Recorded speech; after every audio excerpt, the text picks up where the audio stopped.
If you want to remove a payment method from your Revolut account, follow these simple steps to ensure a smooth process. Step 1. Open the Revolut app. Launch the Revolut app on your mobile device and log into your account using your credentials. Step 2. Navigate to Payment Methods. Once logged in, go to the Accounts tab or the home screen.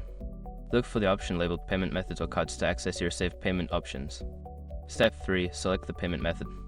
In the Payment Methods section, you will see a list of your linked cards and accounts. Tap on the payment method you wish to remove. Step 4. Remove the payment method. After selecting the payment method, look for an option to remove or delete. Confirm your choice when prompted to ensure the payment method is removed from your account. Step 5. Verify removal.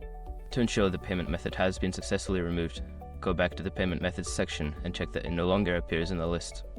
By following these steps, you can easily manage your payment method in Revolut. If you encounter any issues, consider reaching out to Revolut's customer support for assistance.